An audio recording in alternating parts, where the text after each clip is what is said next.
following story is amazing and should be shared with everyone you know. The US government has been complicit in many cover-ups, but this is by far one of the most compelling accounts. Operation High Jump put nearly 5,000 US military personnel, along with every resource available to the Navy's disposal, in the hands of Admiral Richard Byrd, the operations leader of the US naval mission into the Antarctic. Think about that for a moment and let it sink in. Every resource in the entire US Navy was made readily available for Admiral Byrd's team's use. Although Byrd was chosen to lead the mission for a rather specific reason, which I will later explain, he was quite qualified and a favorite amongst the American public, the perfect candidate of choice by US Navy and top brass. Additionally to Byrd's recruitment, another man, Rear Admiral Richard Cruzen, was selected to head up the task force. And make no mistake, this was an unusually bold move for the American military at the time, as people, nations, and even world economies were still volatile from war's aftermath. So we have to ask the following questions. Why would the US military be seeking to expend so many resources at the risk of great collateral loss, to explore such a harsh region of the planet Earth as Antarctica? What was the rush? What did they know? What we find is that a lot of the details regarding Operation High Jump have been carefully tucked away over the years. Wikipedia explains little about the mission officially titled the United States Navy Antarctic Developments Program, 1946 to 1947. A United States naval operation organized by Rear Admiral Richard E. Byrd Jr., USN retired, officer in charge, Task Force 68, and led by Rear Admiral Richard H. Cruzen, USN commanding officer, Task Force 68. Operation High Jump commenced August 26, 1946 and ended in late February 1947. Task Force 68 included 4,700 men, 13 ships, and multiple aircraft. The primary mission of Operation High Jump was to establish the Antarctic research base Little America 4. High Jump's objectives, according to the U.S. Navy's report on the operation, were as follows: training personnel and testing equipment in frigid conditions, consolidating and extending United States sovereignty over the largest practicable area of the Antarctic continent. This was publicly denied as a goal even before the expedition ended. Determining the feasibility of establishing, maintaining, and utilizing bases in the Antarctic and investigating possible base sites. Developing techniques for establishing, maintaining, and utilizing air bases on ice, with particular attention to later applicability of such techniques to operations in interior Greenland, where conditions are comparable to those in the Antarctic. Amplifying existing stores of knowledge of hydrographic, geographic, geological, meteorological, and electromagnetic propagation conditions in the area. Supplementary objectives of the Nanook expedition. The Nanook operation was a smaller equivalent conducted off eastern Greenland. Interestingly enough, many of the actual mission details were shrouded by secrecy, hidden from the American public, which leads us to where we are now.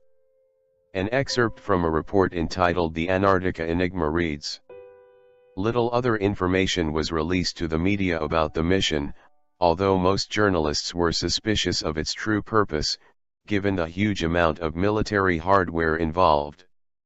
The U.S. Navy also strongly emphasized that Operation High Jump was going to be a Navy show. Admiral Ramsey's preliminary orders of August 26, 1946 stated that, "The Chief of Naval Operations only will deal with other governmental agencies and that no diplomatic negotiations are required. No foreign observers will be accepted." Not exactly an invitation to scrutiny, even from other arms of the government.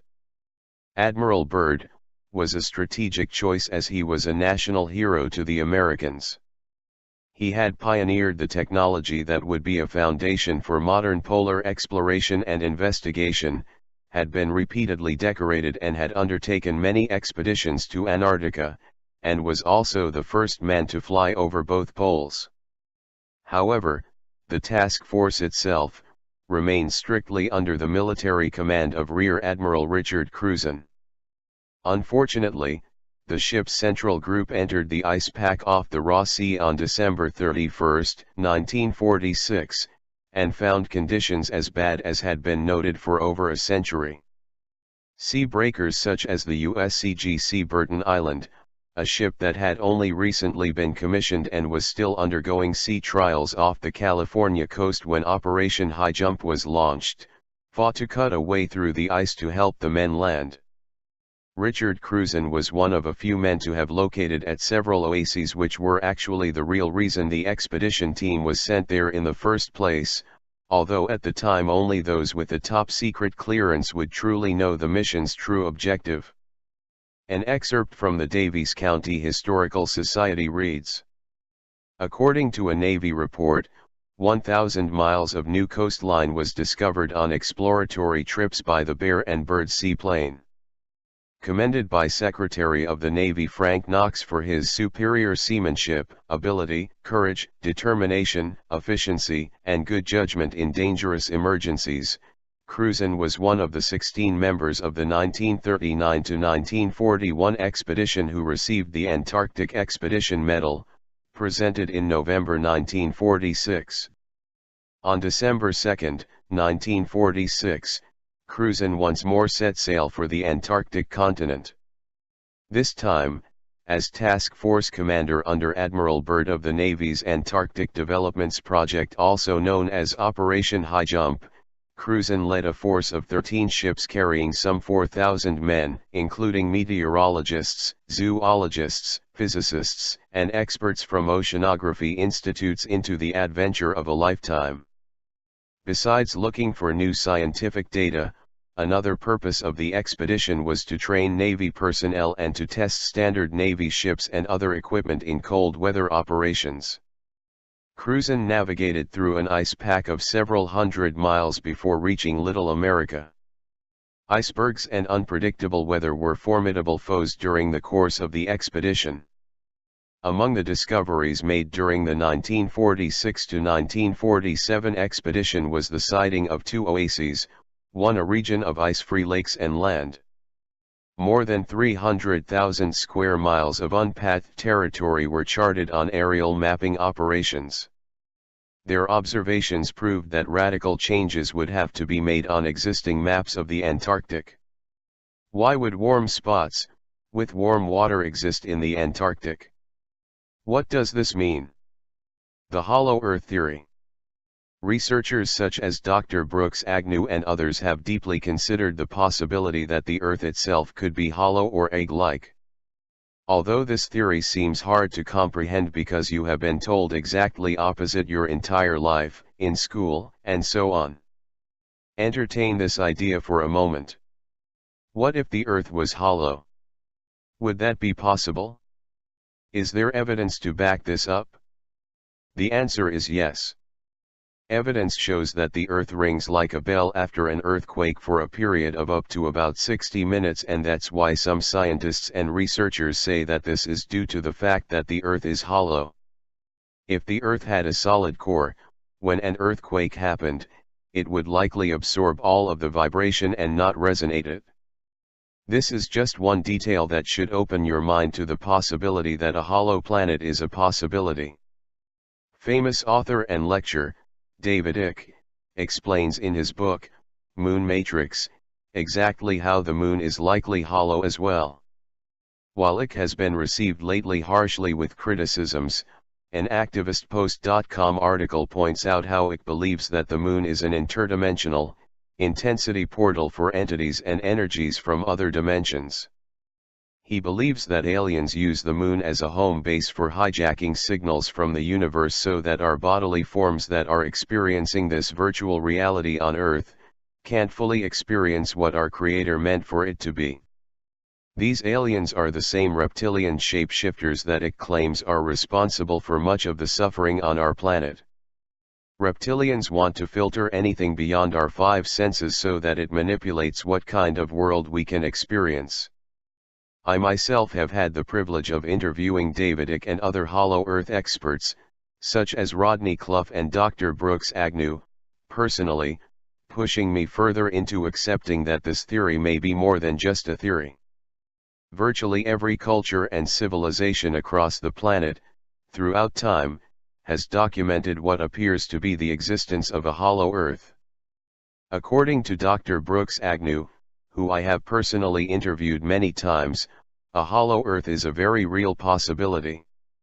Agnew has focused his studies to the North Pole region, as him and his team plan to one day locate a documented polar depression, thus launching test overflights from a nuclear-powered icebreaker.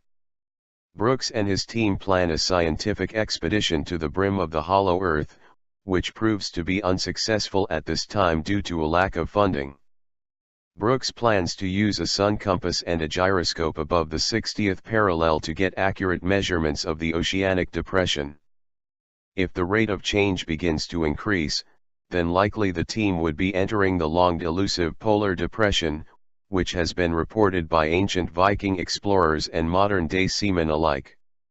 Moreover, during an interview on Red Ice Radio, Agnew talked about the formation of planets, Sir Isaac Newton, and the difference between thick and thin crust physics, zero gravity, and more. The episode is very interesting to say the least. Essentially what Agnew was talking about is what's known as a rather large graviton. You know, those rides at the county fair that spin real fast. They stick you to the wall, then the floor lowers. Oh boy, I can smell the funnel cake and the cotton candy now. Do you think a hollow Earth is possible? In the interview, Agnew continues to get into the possibility of a hollow Earth, questioning the possibility of advanced life within. Agnew explains how migration patterns of birds could be proof that something to the nature of a hollow Earth exists, as birds migrate north for winter in some cases, retreating to a warm area in the polar region. Additionally, it has been reported that the U.S. Navy encountered several UFOs during the Antarctic expedition, and possibly may have had a firefight with at least one of them. A brief clip of this was allegedly caught on film. Some also speculate that mermaids and other rare creatures may derive from the inner Earth, sometimes making their way into the upper waters divided by the firmament as mentioned in the Bible.